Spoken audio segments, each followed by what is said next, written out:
Hello! Happy Tuesday, everyone. Welcome to Much Ado About Gaming. My name is Jessa Blackthorne, and right next to me here we have my little pal Noodles. I hope you are all having a wonderful Tuesday morning. Here in New Jersey, we just got 2 feet of snow, so that's the kind of morning we're having. We're snowed in, but it's a lovely, sunny day despite the snow. We're safe, we're warm, and that's what's important. I hope everyone, who might be out on the East Coast here and has that same snow is doing okay. And thank you so much for joining me today for our show. I am so excited to talk about some great board games today. So we've been doing a series, of course, on this channel where I've been talking every week about great board games that fans of WizKids' other products will enjoy, and this week we are covering Attack Wing. So, 2 weeks ago we covered HeroClix, last week was Dice Masters, this week is Attack Wing. There are, of course, 2 iterations of Attack Wing. We have Star Trek Attack Wing, and we have the very classic D&D Attack Wing. So this is mostly focused on Star Trek Attack Wing, but fans of D&D Attack Wing, I hope you'll get something out of this as well.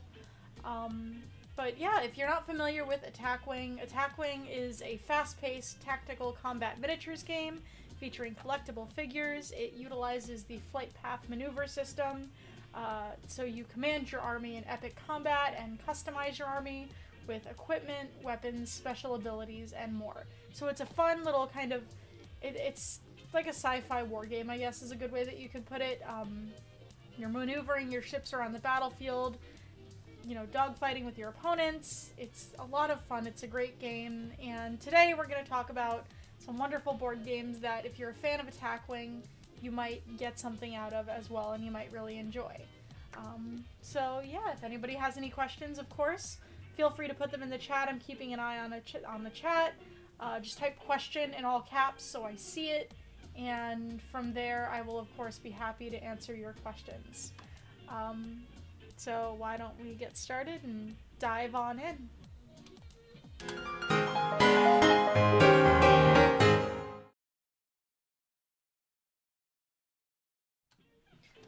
So first up, we are going to talk about a game that was very recently released by WizKids, and that game is Gates of Mara. Gates of Mara is a game for Attack Wing fans who may be strategically placing their ships, but don't necessarily, Gates of Mara, I'll talk about it a little bit more, but the maneuvering in Gates of Mara is more kind of political than army maneuvering. It's more focused on being in specific positions on the board, as opposed to being concerned with everything else going on in relation to that position. So in Gates of Mara, you are a tribal leader, and you're trying to... How do I explain this? This is a game that I enjoy, but I find it hard to describe. I think that it's a game you kind of have to experience, and actually there is a tabletop simulator mod for this game, so if, as I'm describing it, it sounds like something you're intrigued by or interested in, you can check that out. You can download it on Tabletop Simulator. I definitely recommend doing so. But in Gates of Mara, like I said, you're a tribal leader. You're enchanting your tribe members to give them new abilities. You're competing for short-term objectives, but you also want to keep an eye on your influence while you're doing that. So you're trying to claim the Gates of Mara. The Gates of Mara are these kind of boards that you see on the table in these images.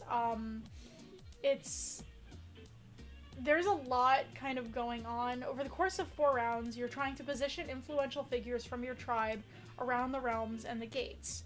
And at the end of each round, the player with the most influence in each realm stakes a claim on it.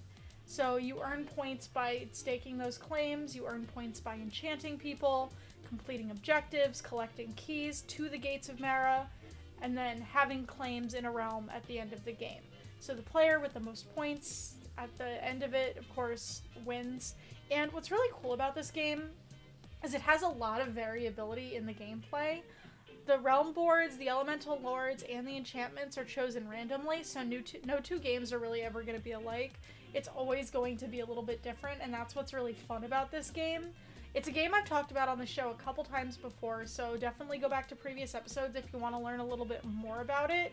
but it's such an awesome game, and it's so beautiful. It's really colorful. You know, each realm, each tribe, and each realm kind of has a different color scheme to it, and that makes it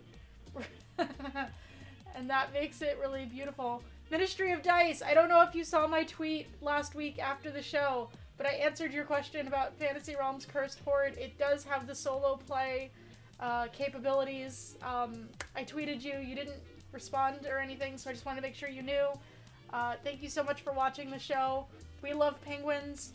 We're glad Mike's here for penguins. I hope you're here for penguins too. Noodles is, of course, also here for penguins. He is our representative of the penguins. But yes, Gates of Mara is a game for people 14 and up. It can support 2 to 4 players, and it runs in about 90 to 120 minutes, depending on how you play, and it is got an MSRP of $69.99, and that is Gates of Mara. It's a fantastic game. It's a lot of fun. It was designed by J.B. Howell, who you might recognize as one of the designers of our hit game from 2019, Flotilla. It is an awesome game. Definitely highly recommend it. Check it out. Gates of Mara. If you like, you know, like I said, strategically maneuvering, but you don't necessarily, you know, you want something where you don't have to worry about everything that's going on around your ship or around your, you know, hypothetical ship, in this case your characters. Gates of Mara is a really great option for you. Next up, if you like Star Trek in general and you like moving ships across a map, I have to recommend, this is such a fun game, I play it a lot, Star Trek Conflict in the Neutral Zone. That is spelled correctly, Conflict. It is a flicking game set in the Star Trek universe. So players flick discs. There are different shapes, different sizes, like you can see in the picture. They flick discs representing the various ships from within the Star Trek universe. The ships are used to collect resources or attack other ships.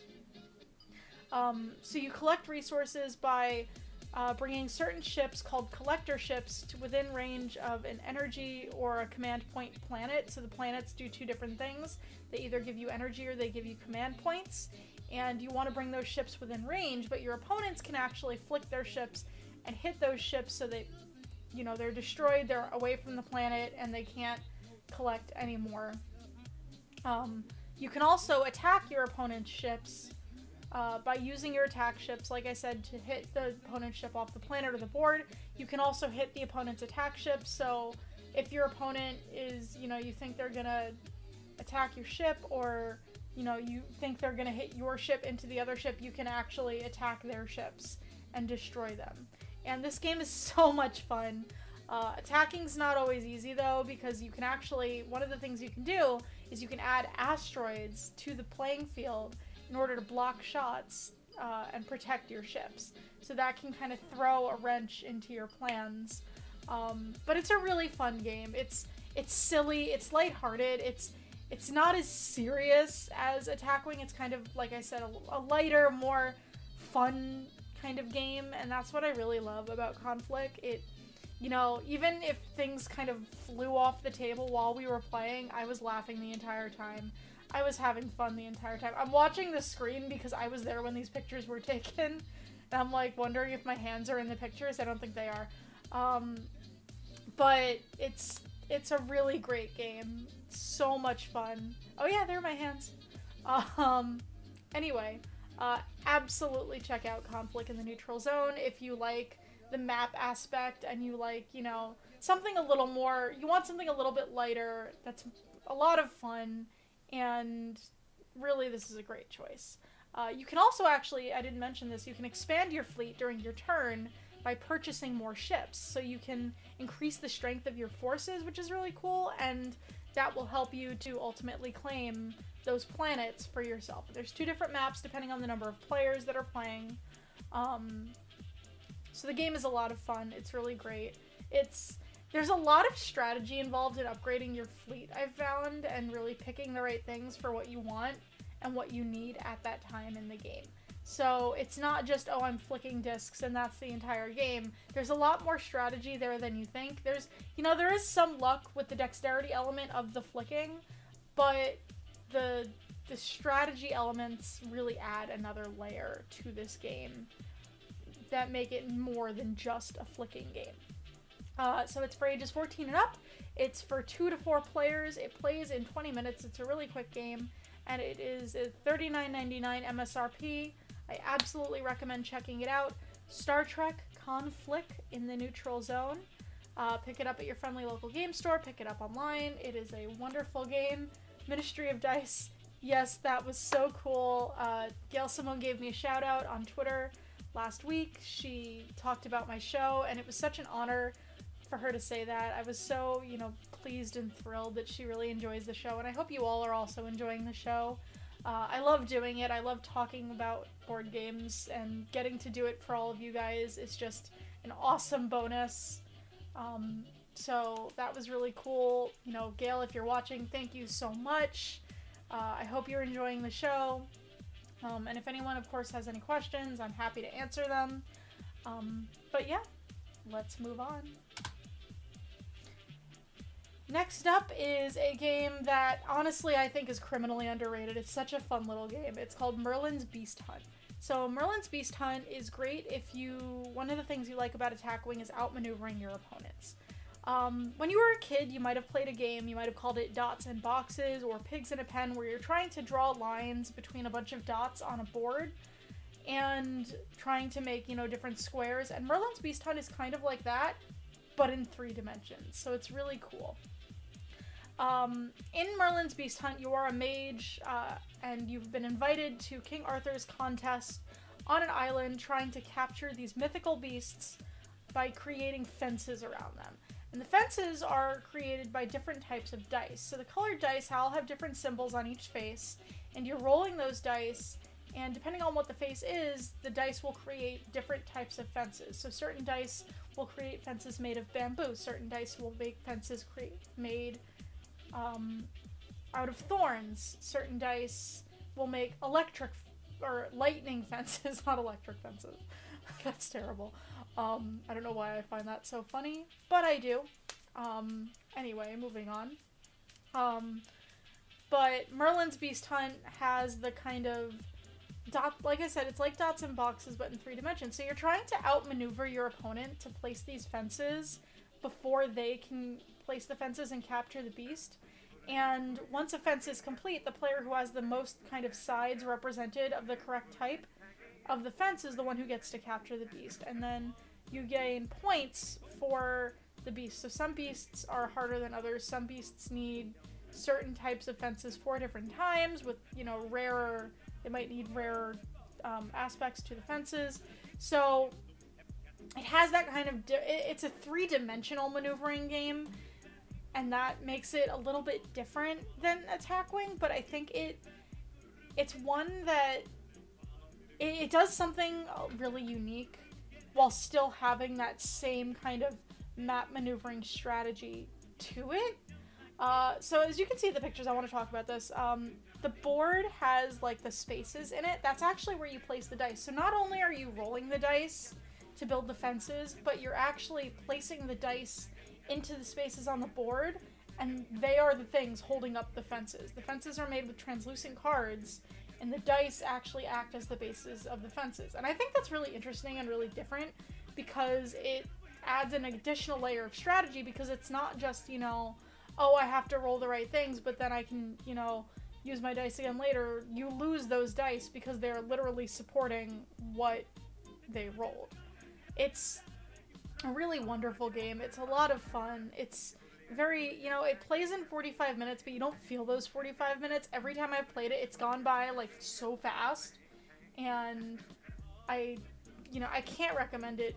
I know I keep saying I can't recommend it enough, but this one I really recommend. The art is also really cool.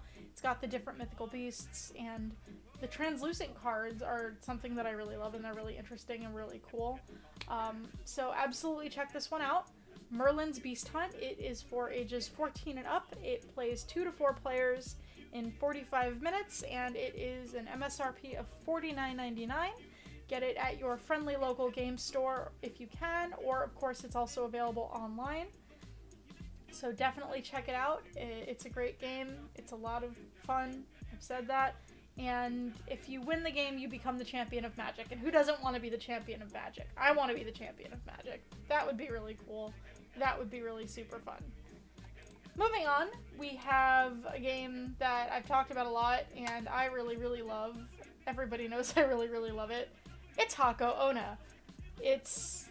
Hako Onna is probably one of my favorite games we've ever made. If you met me at Origins 2019 when we were promoting it, I did not shut up about that game the entire time. I love it. It's so much fun. It's so cool.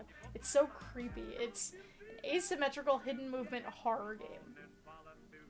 And now I'm sure you're thinking, Jessa, what does this have to do with Attack Wing? It's a horror game. What does horror have to do with Attack Wing? So, in Attack Wing, at the beginning of each round, there is a phase where you choose your maneuver for the round, but it's hidden. You hide what your maneuver is going to be.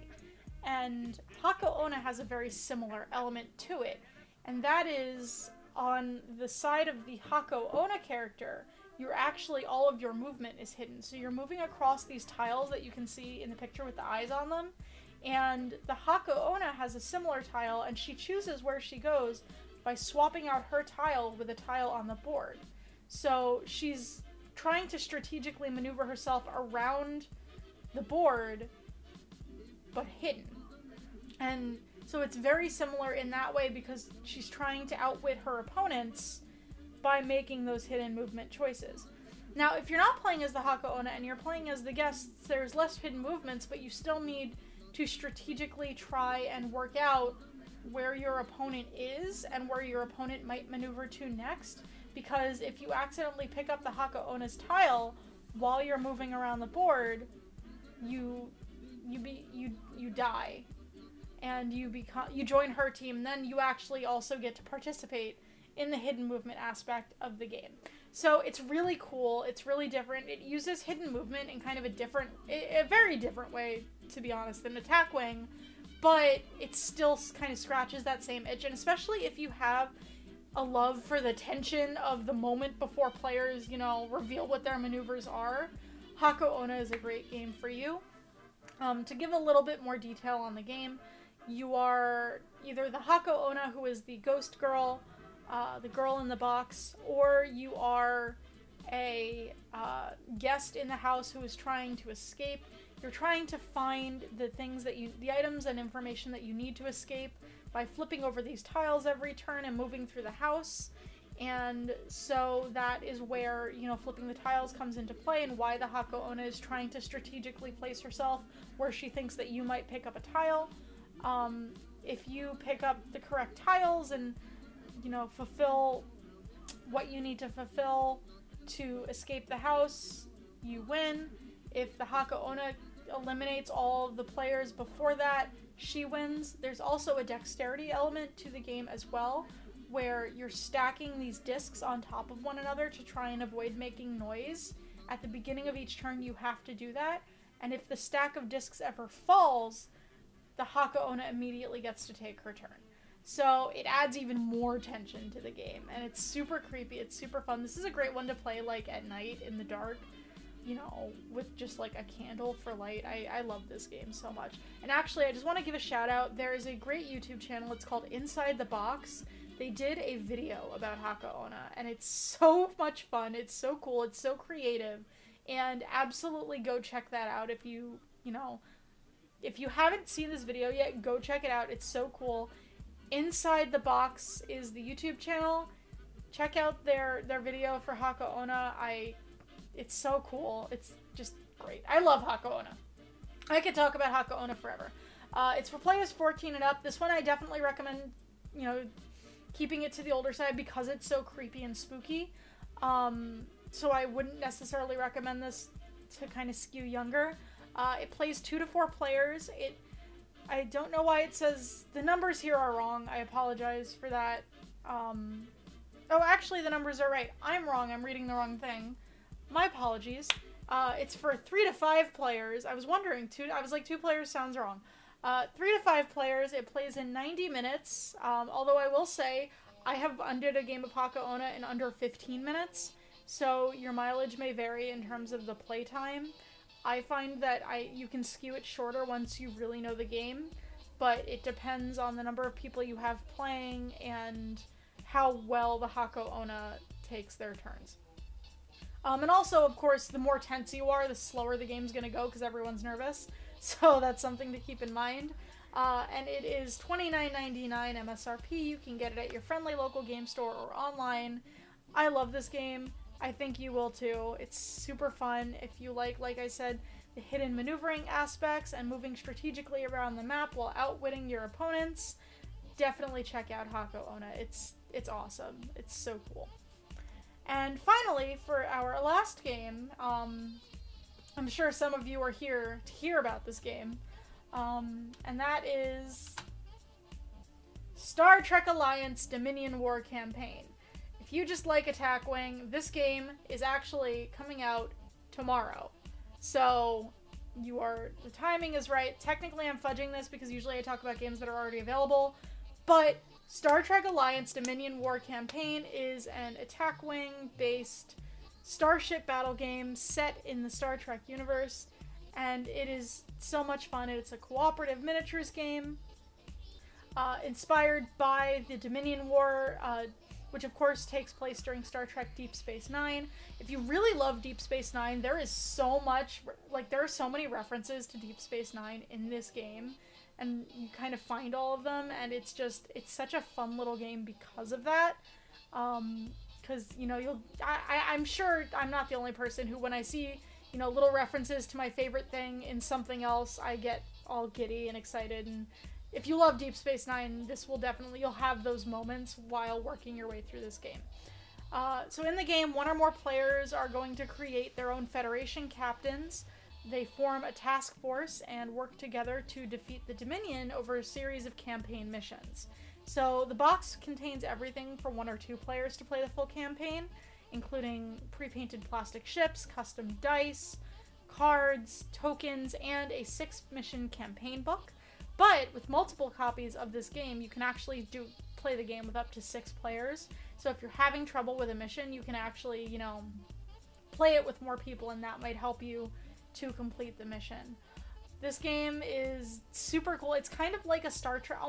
Okay, so it's not, don't take this literally, but it's kind of like a Star Trek RPG in that you're, completing the campaign story as a Federation captain that you create in the beginning, and they kind of grow with you. During, each mission, players will battle against enemy ships controlled by the game, and actually the outcome of the missions is different, so you can lose missions. You can fail missions and the game will still continue, and that will actually affect the overall outcome of the game and the overall outcome of the Dominion War. So depending on how well you do in this game, you might become one of the heroes of the Dominion War, or you might lose the Dominion War. Which I think adds so many more stakes than a lot of other board games, and I think that's really cool, and I think that's really fun. But during each mission, you battle against enemy ships controlled by the game, and while completing objectives, you earn experience points. So between missions, you can actually spend those experience points, upgrade your ships, and advance the overall campaign. And you might find that you get very attached to, the ships, to the characters, and I think that's something that's not something a lot of board games do, is that kind of attachment, especially I find not sci-fi board games. So having something like that for Star Trek Attack Wing is really fun and really different. And of course, as you grow your character, you build your captain into a Starfleet legend. And this game we've been working on it for a long time. We've been really perfecting it for a long time and making sure that it can be the best that it can possibly be. I've read the entire campaign book, I've read all the missions, and it is so cool. There's so many, nods to the Star Trek universe. There's so many details in there. You learn a lot about the Dominion War while playing this game, and I really strongly recommend it. If you love Star Trek, if you love Attack Wing, if you love the entire world of this, you will absolutely love this game. And it is the perfect time to talk about it and learn about it because, like I said, it's coming out tomorrow. So you can pick it up, you can get it, you can play it right away, or, you know, if you're ordering it online, which is also okay, you can play it as soon as you receive it in the mail. And it's one, I think it's a great game. It's so much fun, and I'm so excited that we're releasing it because it is so cool.